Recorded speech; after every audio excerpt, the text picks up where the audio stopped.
When I wore this suit, I made a whole lot of enemies. You're a Hawkeye. Who the hell are you? Some people have actually called me the world's greatest archer. Are you one of those people? Welcome to the Marvel Cinematic University. I am your professor, Mario Rivera. And normally joining me is Sly Clone MC, who of course is going for their bachelor's in the MCU and their dissertation in Marvel Studies. But they are not here today. They've kind of been marveled out with Hawkeye over there at Stark Radios. So they're taking a break this week. So I have a very lovely guest who also is a massive doctoral student of the Marvel Universe. And that, of course, is Erican of Marvel Mondays over there at the Penultimate Conquest. How's it going? How are you? I am doing good, doing good. It's the earliest I've done a show ever, so I'm very excited. I can actually see around my room during this. Usually so dark, but yeah, I'm very excited to join in on this lecture. No, for sure, for sure. I'm very much happy to have you. We are, of course, today to recap almost the finale of Hawkeye, which, of course, ended over Christmas break, right before the new Spider-Man movie that came out. A lot of it's semi-tied to that, so that's why we'll maybe mention things, maybe not. But ultimately, yes, we're here to talk everything about the finale of Hawkeye, and generally your thoughts overall, because I do want to hear your overall thoughts. Actually, we'll start there. What did you think of the first 3 episodes of the season so far? I thought the first 3 episodes were really important just to get things going. It's really hard. I've talked about this on Marvel Mondays with the 6 episodes structure they've had for the last few shows. It's really hard because you got to keep things moving so fast because you only have a limited number of episodes. So some things kind of get lost because you have to keep the plot moving forward. Mm-hmm. But I think they did a real good job of just focusing on Clint and Kate.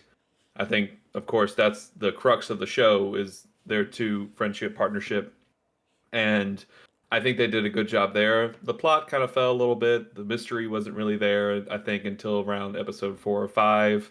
But I think the first half was a good start to a much better second half, I think. No, for sure.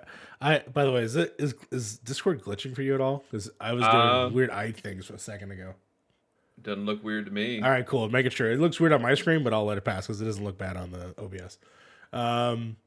Yeah, no, I totally understand in terms of the mystery at that point really wasn't substantial enough. Not until, of course, the later half, I would say, when we're introduced to obviously more characters in the plot. But yeah, no, I totally feel that. What are your thoughts on the finale up till then? So from 4, 5, and 6.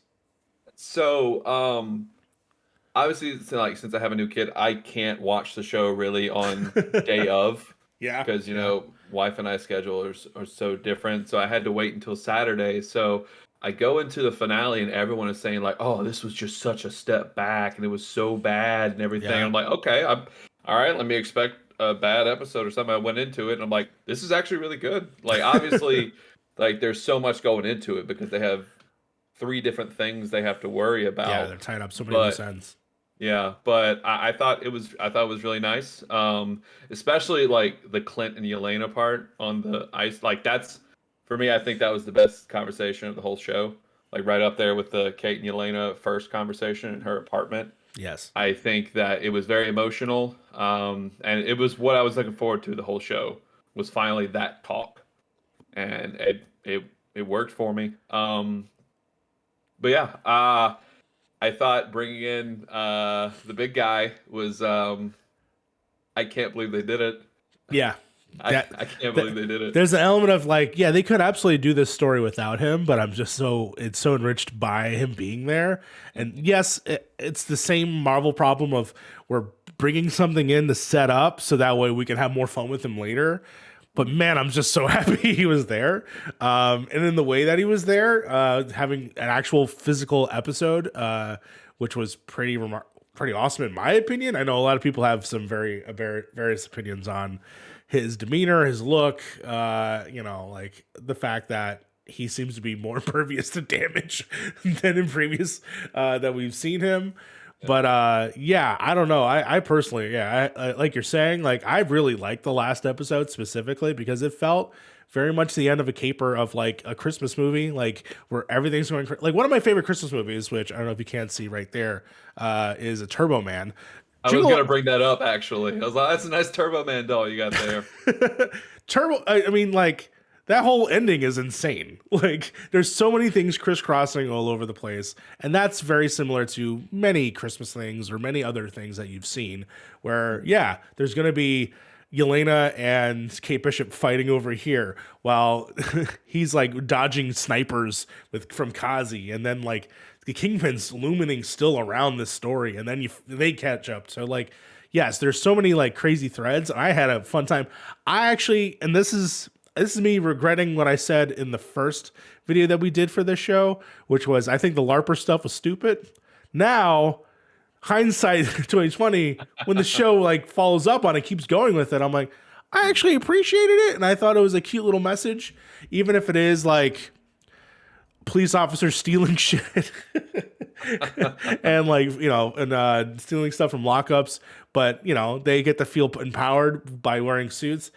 Now, it's a little weird since they are cops, but I do like the fact that in their spare time, they want to be the superhero stuff. So that's why they do these LARPing things. And they got a chance to live their fantasy out in real life. And I thought that was cool. Yeah. The one thing I will say, though, because I put this show, for me, if I look at the whole, all 5 of the MCU shows, because I guess we got to count What If, because that was a show. That counts. Yeah, I put this right under WandaVision for at number 2 because I like the Kate and Clint stuff were great, and I will say this: I take back everything. So Sly was on show for us for Marvel Mondays to talk about the first 2 episodes, and I take back everything I said about Kate Bishop because I was worried that, like, you know, Kate was too arrogant, kind of like how Steven and Thor was, like in their first movies. They were so arrogant, like, oh, they think they're on top of the world and stuff. But I take that back. Like, Kate was great. Like, Kate did like a full 180 for me. She's arguably the best character on the show. And I really enjoyed how the show became much more mentor-mentee. Like, hey, you're my partner now. Yeah. Like I said, partner. Like, I thought that was really good. But man, specifically the scene in episode 4 when she's hanging over the building and then that freaking Endgame music hits. Oh my God. I was like, no, I can't do this again. Where was I getting at here? The mom. I think the mom was really weak. I think that stuff was really weak. Sure. Especially like in the first episode, you have the murder, which starts the whole thing, kind of for Kate. And then at the end, like, oh yeah, so I had him killed. Well, okay, that's just thrown away. All right. So I thought the mom, definitely she could have been a little stronger, rather than just I'm just doing everything for my daughter, because that's typically what happens in all these things. Yeah, I definitely would have went in a little deeper, especially since it sounded like, from her perspective, the father left him in debt. I assume, if I had to take a guess, the father was originally dealing with the underworld in some way, or maybe even Kingpin, and that's how the mother got wrapped up into it. And they don't really have, the story to break that down, or at least enough time, which sucks. But I have a feeling we definitely will see her again, and then maybe we'll get some of that filled in. Specifically, the fact that, she seemed to have killed someone and, well, she got arrested. That is her consequence. It's literally a hit. But there's not enough time there to really go in there, which I will say is probably a detriment to the show. I did kind of cringe when she said the lines, "It's what heroes do, arrest their mothers on Christmas." I'm like, ooh. Yeah. Wait, if you're bad, Mom, I'm not gonna look the other way. I mean, you killed the guy from Ace Ventura: Pet Detective 2, so you murdered a dude, Mom. Yes. It's like, but you mentioned earlier, like, Kingpin, people were talking about his physicality. I thought it was really cool because it just showed. I thought it was like, hey, like, Kingpin isn't just like this. Like, he will mess you up. Yeah. As like in the beginning of It's Marvel Spider-Man. He will mess you up. Like, he's not just big old blubber. He's muscle. He's pure muscle all the way through. So I like that they let him be a little bit more physical in this than, in the Daredevil counterpart. No, I agree. And there are moments in the Daredevil counterpart where he does things himself that is pretty brutal. Like, he is the one thing that he's done that still pisses me off throughout the entire MCU is he kills Ben Urich in Daredevil season 1, who's a character I wanted to see more throughout all this, and he does it by himself, barehanded. Like, he goes nuts. He's done things with a car door that I don't want to describe. So yeah, he has some physicality to him. Obviously, I would say that we've never seen it to this extent. But at the same time, it's like he's just dealing with I would say another normal person, like another Daredevil person, who shoots him with an arrow, with just like a plastic thing. So yeah, he's just gonna swipe that away, like 100%. But him physically, like ripping the car door and stuff like that, like I believed it in the moment only because I felt like my history with all those different acts. But when he was doing it, I was like, oh my God, this is terrifying. Like, I was scared for Kate because Kate's going off against one of the biggest villains of all time. And you don't know what's going to happen, but obviously there's no way in hell they're going to kill Kate. But so maybe that did something to like weigh my expectations. But otherwise, like, I personally enjoyed that fight specifically. I'm shocked that Clint Barton never had any interaction with him whatsoever, though. That to me was the part that I was like shocked by. By the way, if you see this of course is my cat who is trying to drink my water. So she has a cameo in the show. I think for that though, I think because Kingpin was just so tied to Kate's family, I think it was important that she was the one to deal with him.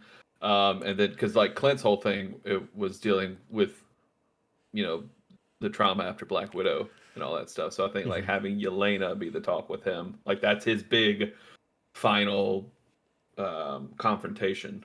Yes. Final conflict is talking with her. So yeah, no, absolutely. And then making sure to getting that MacGuffin device that we honestly, it didn't matter anything to me. And we'll talk about that because I have, there's some greater MCU implications there that I want to talk about that specifically. But ultimately, what did you overall think of the Christmasness of the show? Was there enough Christmasness for you to carry over? Because there's always that argument of like movies of like Die Hard of like, is it a Christmas movie? Is it not? Is this a Christmas show? Is it not? I mean, it's set during Christmas. That's pretty explicit right there. Yeah. I think if you have over under 3 Christmas trees in your show or movie, you're a Christmas production. You may not like it or not, like that. That's the rule. Yeah. I think if you have the Rockefeller tree, like that's it. You're done. You have the iconic tree. True. Yeah. So I think that yes, it is a Christmas movie. Yes, it is very much a Christmas tale because he's just trying to get home for the holidays. Yes. Literally. Like he's trying to get home to his family. Like he's having to deal with all this stuff. And the main crux is he just wants to see his kids and his wife. That ain't his Christmas. I don't know what is. I was gonna say, was there specific ones you thought were referenced in this, like the plot of this? Like it is you just nailed it on the head right there at the very end there of like it's him trying to get home to his family for Christmas. And there's so many movies like that. Like there's the kid from Home Improvement, that movie. I remember that one. And then there's so many things like that. So this. I think guaranteed. Is this a Christmas classic where you're going to watch it again every Christmas? Maybe. I don't know. I'll see. Maybe I'll put it on next Christmas and see. Like, you know what? This could be a yearly watch for me. But yeah, I assume there's probably Home for the Holidays. I'm sure there's a Hallmark movie called Home for the Holidays. Totally. That's probably what they try to do. So yeah, definitely Christmas. But we'll see. Yeah, the story of family and everything is so tied in Christmas. So I think this is a Christmas tradition probably going to start again household now. Yeah, I think in compare, like if I had to like say like Iron Man 3 versus this one, which is another Christmas set Marvel movie, this one definitely to me takes more of the cake that I would potentially watch more and more. I will say it is to me missing, I guess, a few things that I would like say like, yeah, this is the thing I want to watch for Christmas. But ultimately, I still think yes, it's a certified Christmas classic going into the future. So Yeah, that's awesome. Okay, I do have a question because I know Sure. this was one of the most talked about things on the internet, and it's not even to deal with like the plot of the MCU. Did you like the fact that they showed the musical number at the end credits? I loved it. I I thought it didn't. was so much fun. To me, it just made sense that they would do it because Yeah. there was a lot of lead up going into the show that, oh my god, Rogers the musical, and then like when it happened and then everyone hated it, I was actually kind of shocked. I was like, what'd you expect was gonna happen? Like now, I agree with most people that there needed to be and then like after it, and by and then I mean like Yelena is in the crowd watching it Mhm. and laughing and like grossed out or something, or Captain America and Bucky are watching it. Like it needed to be like one of those like dot dot dot and then this happens. Like I think that's what we needed, but I still had a great time despite it. I I thought it'd been funny. You mentioned that would have been great. Like we had Clint in it, but I think if we had another Avenger, I don't know. Do you watch Supernatural? I've watched enough Supernatural. I'll say So that. they had like I don't know if you've seen it. There's an episode, very meta episode, where a high school is putting on a A production. Supernatural. Yeah. So I wanted something like that where like like Steve or Sam show up and just like what is this? Um but I thought it was really nice. Like sometimes I realize with MCU we've been so I want to say blessed and cursed by always having a tagline that if we Yeah. don't really get the big one at the end, it's like, oh, what does it mean? And I think this was just fun. I think like this was just a fun little thing because we had Spider-Man right before, so and then we got Doctor Strange coming up. So things are coming. The big things are Yeah, coming. yeah. They were And like the this was same just week, so it's like yeah. if you don't like this post credits, don't worry. The other post credits is probably going to Yeah. carry you over. It'll be fine. Like, and I just like before I watched the episode, I just watched Rent for the first time ever, and I watched TikTok, Tick Tick Boom, and so seeing like the guy from Rent, and I'm like, oh look, it's that guy. So Yeah, I thought it was neat. Like I would go see that musical. yeah. Absolutely. I think I appreciate it even more after I've seen Tick Tick Boom because yeah, he's also in there as well. And so for him to have reverence of like, oh, this is musical theater history, okay, that's fine. That to me like made it a little bit better for me. Is the song cringy as hell? Yes. How would they know that phrase that he says? Yeah. Whatever, that's fine, I don't care. I love Ant-Man's inclusion. I love people keep talking about it though as if like maybe during Endgame Ant-Man got seen and that's how he's now part of the battle, which is perfect in terms of like history. So even so, like there's stuff about it that I like, even if it is ridiculous. But hey, I think it was a fun little cue in, and it was a cute little tie, even to No Way Home, which that's as far as I'll probably say. There's a cool little Easter egg in No Way Home if you see it. But yeah, I think overall, that added to also the excitement of just silliness happening. Like if there wasn't a musical number in this, then what's the point? Like there's so many Christmas stuff with musical numbers in it too, so it just added to it. Overall, where do you think Clint goes from here? And does he take a back seat to Kate going forward? I think because especially like with the end part where he's like, I got a name for you, and then it cuts to Hawkeye. I wanted this to be like Clint's last thing. Sure. I wanted this to be like Clint riding off into the sunset because he's tired. He's so tired. Yes. And I think maybe like we've talked about this on Marvel Mondays, and I'm sure y'all have talked about it on here. Maybe he could be like a trainer for like the new Avengers coming up. I think that would be the only thing I want to see him as, because like the man's been through enough. Like just let him be done. Let him be done. And maybe with like Kate's next adventure, she can call Clint up, and that could be like a big thing for her show or her movie. And I'll be like, oh my god, it's Hawkeye, it's Clint again. And so that would be good. But I want Kate to take the reins now. Sure. It's time. It's her time. It's gonna be an interesting time when you go to a movie or you watch a TV show, and then Kate Bishop calls Clint Barton, and the audience gets excited, because I feel like for years, not a lot of people have been excited about Jeremy Renner's Hawkeye, except for this show for the most part. I feel like this show is a somewhat of an awakening for him specifically. I think Age of Ultron is what like started like the thing where everyone started to be, oh, Hawkeye is pretty cool, because the first Avengers, let's all be real, he definitely got the short end of the stick on that one. He drew the shortest straw, on that, and he had a lot to work up there. So Age of Ultron starts to, okay, hey, look, Clint's funny. Oh man, Clint's like a real heart of the group right here. Yeah. In Civil War, he had a part that was funny. Depends on how hard you hit me, and then or when he takes down Vision was kind of cool. Yeah. And then, you get to Infinity War and people are actually asking, hey, where's Clint? Where's Hawkeye? It's like, what? You guys didn't care. None of y'all cared about him like 2 movies ago, and now you want to know where he's at? Sure. And then we get to that, just the heartfelt opening to Endgame. And so I think Clint now has just become such a beloved character, especially with this show. And I think this show is a perfect send-off for him. So I agree. I personally think that Jeremy Renner has put in just as much time as a majority of them, and he's been given the least amount, I would also say. And I do think that with this show specifically, they allowed him to have a full character with a range of emotions, with an overall arc of redemption in some aspects, because he was doing some pretty murders is the best way to describe it, but to bad people, very much in the Punisher realm.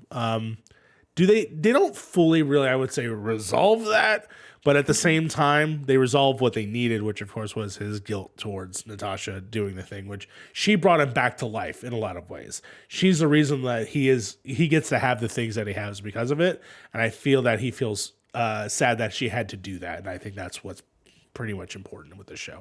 So overall, that to me is what carries it over the bench there. So I do agree. I do see Clint in a sort of side role, like if it's ever a phone call or if he's training the next Avengers, the new Avengers, the young Avengers, as we've been slightly joking, because over the last several years now, a year now, there's been a tease almost every show of a new Avenger. So we'll see how that goes. What are your thoughts on Echo as a character from all the way through? I know that they were sort of introduced in the show, and then I would say going from being like you think they're the main villain to now a side character. So what were your overall thoughts and maybe the future of that character? Cool. It's just really hard with these stuff. Like you said, with 6 episodes and so many characters, you're not going to get a lot of screen time. Yeah. So the time they did get was really cool. Like I enjoyed when Kate breaks into their apartment, and we're like, oh, what's going on here? And then you realize it's Maya's apartment. So it's like, oh, this is really interesting. And then to see her go through the mystery of trying to figure out what happened to her dad, I thought that was really nice.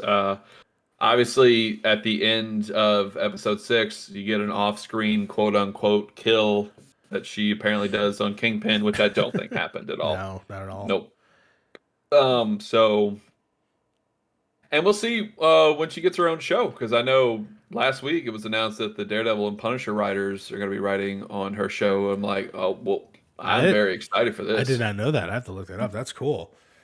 That's smart. Yeah. So we'll see. We'll see how this goes. It's just a really cool introduction, and hopefully with their show, she could become a very beloved new addition to the MCU. Yeah, I think I got a decent introduction. Like I liked their first episode where we got to see the backstory of her father and how a loving person he is. And it's interesting how the show how can I describe it? Not predicts. What am I trying to say? Depicts fathers, specifically the 3 fathers I will say that are in the show, which is Kate's dad, Echo's dad, and then I would even say stepfathers into Jack, because immediately there's distrust with him immediately all the way through until the very end when he realized he's just a goofball millionaire. Yeah, I loved him in the final episode. I thought he was great. Once all the pretense of him being like a bad guy was like out of the way, I'm like, I love this man. I love him from Better Call Saul. I love him as this like fencing weirdo that comes to life at the end of the last episode and just starts fencing bad guys. So great. But ultimately, what the way they depicts is that like, oh, they're these loving people, but then there's something, they're doing bad things. Like I noticed, except for Jack. Jack, of course, is like I said, is the red herring in that like almost that train of thought. But yeah, it's always interesting how they depict. And then of course you can kind of say that about Hawkeye being the dad that's not going to be there for Christmas or letting his kids down, because he has to go do this thing that he did. So it's interesting how they depicted fathers in this movie, this show specifically. But to be fair, they do that in a lot of Christmas movies. Case in point, right there, Jingle All the Way. So I'll say it's a Christmas trope. We'll go from there. What did you think of the action in this show? Because I know it builds up. So Yeah. where does the show stand in terms from an action point of view for you? I think the standout fight for me though was still in the KB Toys, which I love the fact that it's a KB Toys. With Echo and Clint are sparring from each other, and you see their full physicality, specifically because this is also a character that has like one leg, and so he has a prosthetic, and to see the full like actual full physicality of that too being used, I thought was actually kind of remarkable, because it looks very technical and skillful. And I love how they kept going back and forth, and it wasn't until he finally got his bow and arrow and then puts an end to it. But yeah, the slow motion in that part where he jumps over the balcony and like does the thing, like all that worked for me, even leading up into getting into the car, going through the car stuff, and then landing on the bridge. I think that whole sequence to me lands so hard and just so cool. And the different surprises that you get, like Pym arrows, I think really, really lands for me. Even like there's a great reference. Like I didn't bring it up during the last time we did this, but there's one of the arrows is the USB arrow, which, if I'm not mistaken, is used in What If. Yes, they used it for Zola. Stuff. Yeah. So I was like, oh, that's cool, to have a little reference into that. So that was really nice. But yeah, I think that sequence is the thing that sung for me the most. I enjoy the ending as well, like the actual ends scene, but those are the only major parts I can think of the action. Everything else sort of falls away. There was the rooftop fight with Yelena and Echo and stuff like that, but that one for some reason didn't work for me as much, only because I felt like the space itself looked very like a set or a CGI, like that doesn't look like sky in a lot of scenes. So I think it took me out of it a little bit more. So that's my personal opinion on the action overall, is that like they had like one major big set piece that I think was really solid and okay other stuff. I really like the car. I think the car chase stuff was my favorite in episode 3. That was definitely my favorite action piece. I thought the ice rink stuff was really cool. It was just a nice, like, he fully trusts her now, and so like that actually showed in their fighting style. And I think is weird. Even though Yelena was just on this apparently tirade from Black Widow and stuff, I definitely think in like the first few fights she was holding back. Oh yeah, 100%. Absolutely holding back. There's no. If you're a Black Widow, you should be killing people. Like you should be absolutely like if you watch, if you watch Black Widow, like I would say that they don't necessarily hold back in certain feeds if it's not other Black Widows. But yeah, 100%. Like one day we will see Yelena unleashed, and it will be crazy. Like it'll be similar to, I will say, to like Winter Soldier of Captain America, running on that ship and just hamming people left and right. Like that's what I want. So we'll get that eventually. God, how Florence Pugh is just so good. She was going to be the next thing. What do you think of Florence Pugh and her direction, and where should we be heading next? I think it's just, she's so fun. She's so just great. Whenever she's on screen, it does not matter what it is. If it's a serious moment, if it's a goofy moment, she just excels in everything she does. Oh my God. And And I thought, like, oh, maybe like her Russian accent, but like I love it. I love her Russian accent. It's just fun. Yeah, keep it, please. I like it a lot. But like I said earlier, that scene with her and Clint actually having the talk is probably my favorite part of the show. Especially after he does the signal, and it's just like, oh, just so good. A welcome addition. I hope she brings it up with her superiors. Like, he actually didn't kill her. What kind of info are you feeding me right now? Yeah, yeah. But I hope she plays a major role going forward. I want her to have her own TV show. I want her to have her own movie. Just put her in everything, please. She's so good. She's so talented. No, 100%. I loved the scene with her and Kate Bishop in her apartment making the macaroni, which of course is a reference to Black Widow because she wanted macaroni at the beginning of the movie. And just every line of dialogue, anything she says is just, you want to live in it. Like, it's just like, it's just so like so much fun. And just, I feel like they took her, because I've watched a lot of Florence Pugh's cooking videos, and a lot of her personality in that is also in her performance. So I thought that was really fun. And of course, shout out to her playing Paige in the Wrestling with My Family, which was cool. That's my first time I saw her, and I was like, she's great. I hope she's in more movies. And then she's been blowing my mind every movie that she's been in. Yes. I want so many things for her. If they're setting up the fact that she is tied to Val, which was the post-credit scene at the end of Black Widow, which connected to Hawkeye. I'm very curious what Val's doing still. And I keep making, like, is it Dark Avengers? Is it Thunderbolts? Like, what is happening there? What's, she's clearly paying people for assassin work. Given the context that we got from the other Black Widow. So what's going on there? I'm hoping that if there is a show, that it is one of those, personally. I would love for her to be on that team, but then obviously to eventually leave that team, to be in the Avengers in some capacity. But I don't know. I still think that she's still gray ambiguous at this point, despite having that heart-to-heart with Hawkeye. I think, especially with Val going forward, I don't know where they could bring Val in next. Yeah, exactly. It's hard to imagine because with the movies we have next year, I don't see Val in any of those. Yeah. What do we have next year? We got, because we don't know about the TV shows exactly like when they drop, but we know about the movies. Yeah, we got Doctor Strange, Thor, and Black Panther for movies next year, and I don't see her showing up in any of those. And I don't see her showing up in Moon Knight. Maybe, I don't know. Maybe She-Hulk. I don't know. Maybe. Oh well, you know what? Supposedly Blonsky is on She-Hulk, so that would make sense, right? She maybe recruits him specifically. Yep. There's actually a lot I want to talk about for She-Hulk because She-Hulk. I have a feeling that we might see our New York's favorite lawyer show up there. That'd be great. I have a feeling now that the door is wide open from this show and from other stuff that he might appear on that show. So we're excited. That'd be great. And of course, Echo, maybe.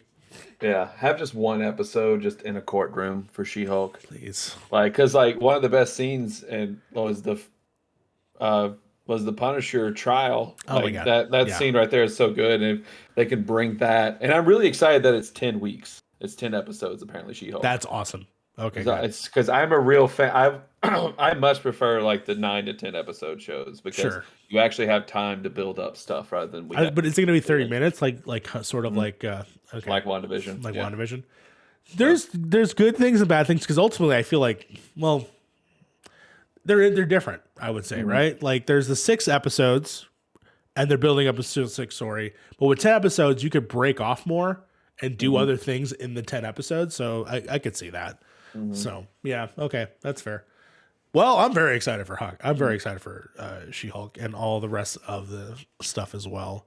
Going forward, well, overall, you already kind of spoiled it. So overall, it's your second favorite of the new TV show stuff of all the shows last year. Hawkeye is number 2.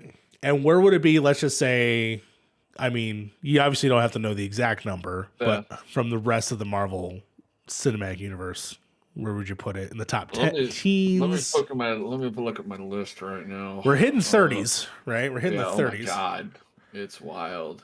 I was what was I? I was 17 when this started. Nope, that's my Spider-Man list.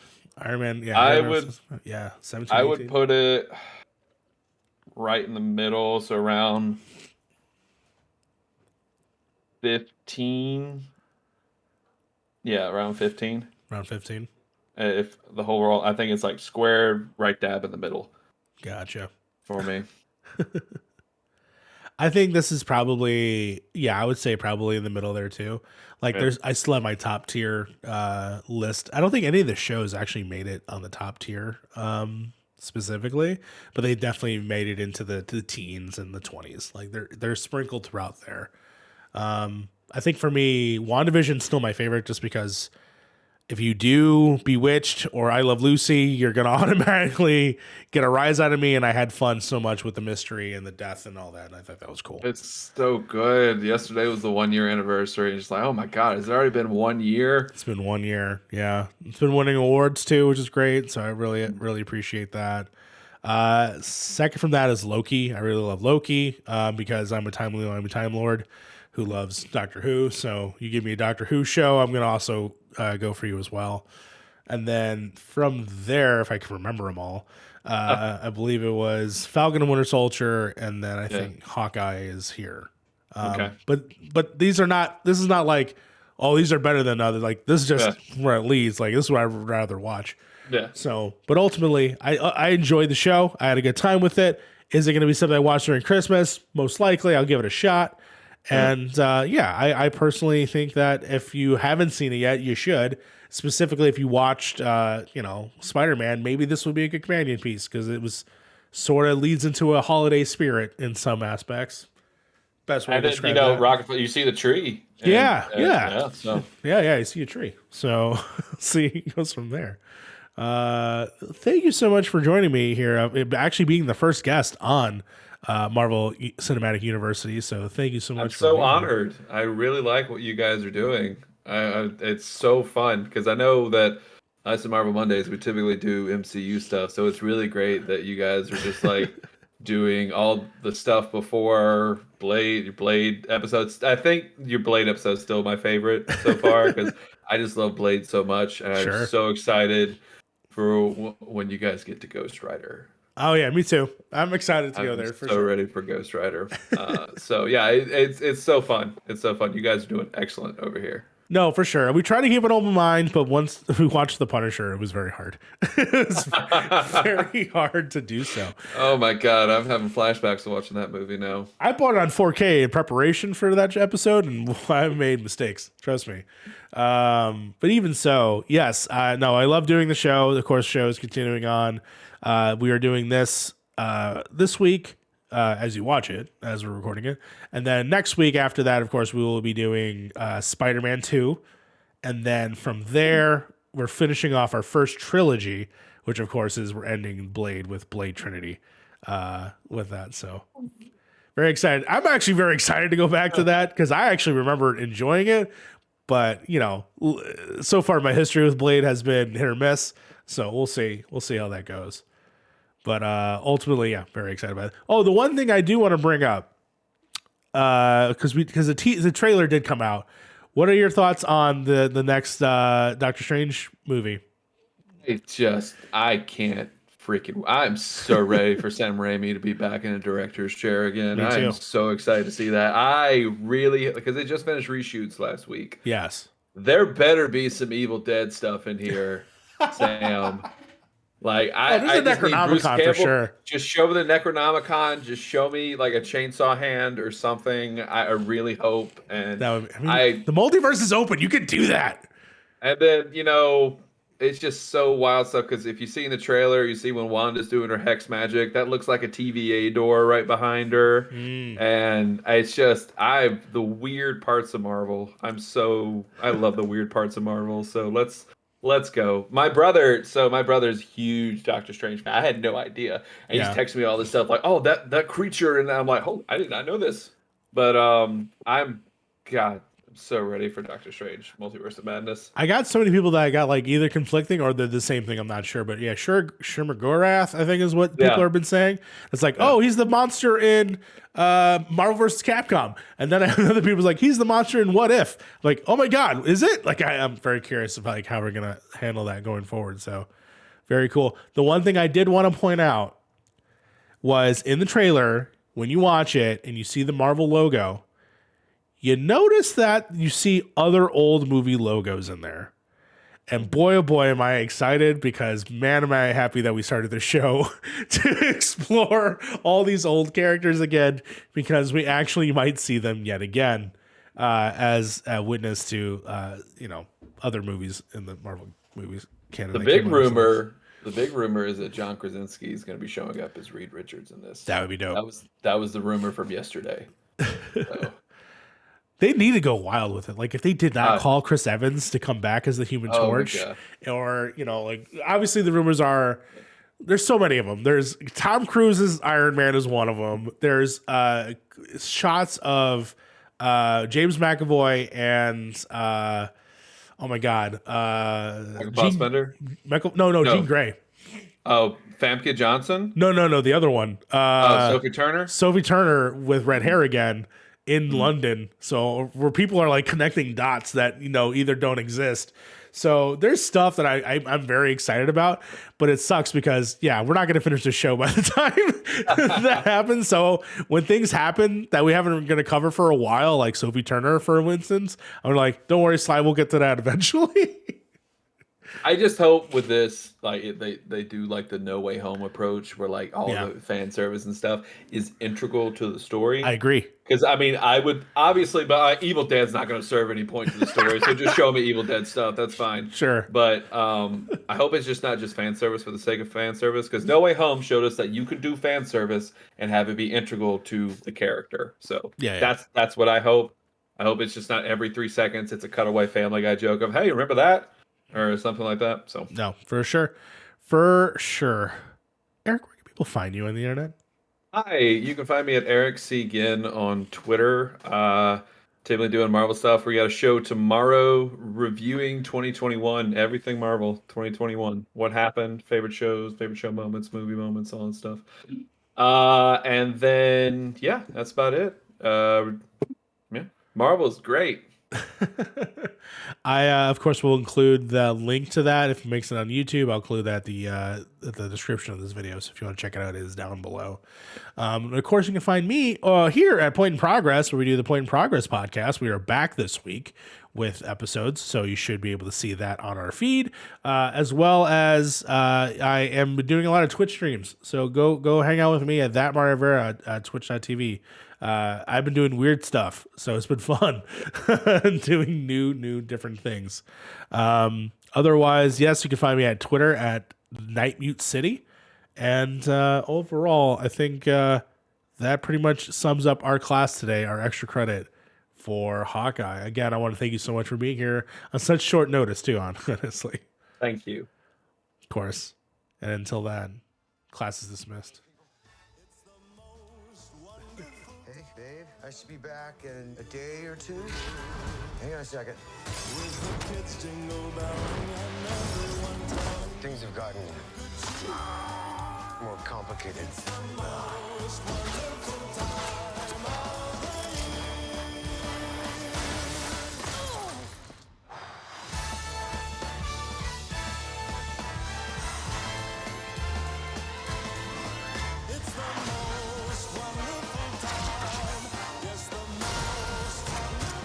Too dangerous. Definitely not this one. You don't have to say definitely like that. Holy shit! There are arrows more dangerous than that one?